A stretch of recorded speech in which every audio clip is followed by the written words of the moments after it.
Eva and the Window Box Adventure. Little Eva loved the window box in her room. It was a special place, just big enough for her tiny hands and curious eyes to explore. The window box was filled with soft soil, bright marigolds, and tiny white daisies that her mother had planted. But for Eva, it was more than just a garden, it was a magical world.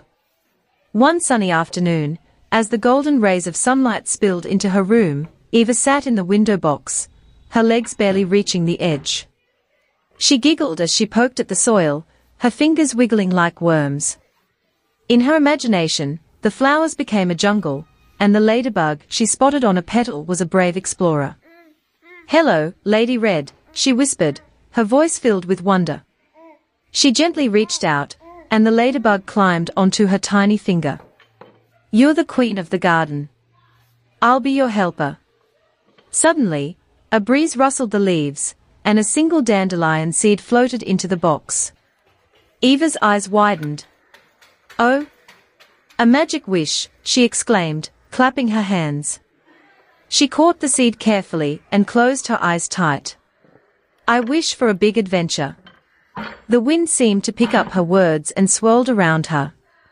The flowers in the box shimmered, and Eva felt as though the window box was lifting off the ground. She opened her eyes and gasped. She was no longer in her room. The window box had become a tiny boat sailing through a sea of clouds. Lady Red, now wearing a golden crown, pointed ahead with one of her tiny legs. "To the kingdom of bloom." Eva laughed and held on as they floated through the sky, passing by fluffy white clouds and twinkling sunbeams. In this magical kingdom, flowers could talk, and the garden was alive with music. Eva played games with the tulips, danced with the sunflowers, and even had tea with a family of bluebells. Lady Red ruled the kingdom with Eva as her loyal helper, and together they ensured every petal in the land was happy.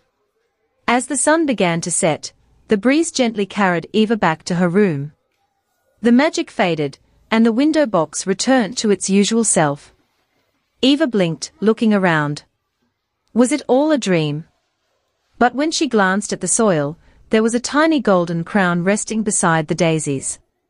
Eva smiled and clapped her hands. "Tomorrow, Lady Red, we'll have another adventure." And with that, she curled up by the window, her dreams filled with gardens, clouds, and endless magic.